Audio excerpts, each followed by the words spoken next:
भरपूर लसूण घातलेले लोण्यात तळलेले प्रॉन्स करूया। त्यासाठी आपण मिरपूड, लिंबू, ठेचलेला भरपूर लसूण, कांदा लसूण मसाला आणि मीठ घेतलेलं आहे आणि अर्थातच प्रॉन्स।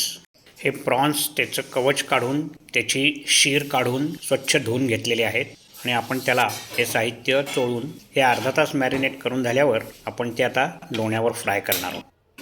लोण्यावर जरी फ्राय करायचं असलं तरी प्रथम आपण थोडंसं तेल घेणार आहोत। ते तेल तापलं की त्यात थोडा आपण कांदा घालूया आणि तो कांदा थोडासा परतून घेऊया। कांदा परतल्यावर मग आपण त्यात थोडं लोणी घालणार आहोत। आता आपण त्याच्यात थोडा टॉमॅटो घातला, तोही आपण थोडासा मऊ होईपर्यंत शिजवून घेणार आहोत। थोडं चवीपुरतं ह्या ग्रेव्हीपुरतं आपण थोडंसं मीठ घातलं त्याच्यामध्ये,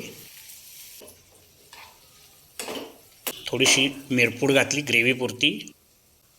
आता प्रॉन्स घालू। गरम मसाला आपण पुरेसा घातल्यामुळे तो आपण जास्त घातला नाही।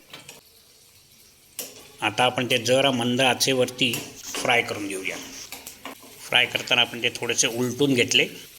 गोड्या पाण्यातले ते प्रॉन्स आणि समुद्रातले खाऱ्या पाण्यातले ते श्रिम्प्स किंवा लहान आणि मोठे श्रिम्प्स आणि प्रॉन्स असं काही जण मानतात, परंतु काही जण ते दोन्ही एकच आहेत असंही मानतात। हे शिजायला अजिबात वेळ लागत नाही। प्रॉन्स स्वच्छ करण्याचा, त्याची शीर काढण्याचा आणि मॅरिनेशनचा अर्धा तास सोडला तर हे अक्षरशः 5 मिनिटात तयार होतात। प्रॉन्स चांगले शिजले की ते अपारदर्शक, पांढरे आणि वर्तुळाकार होतात। लोण्यात तळलेले प्रॉन्स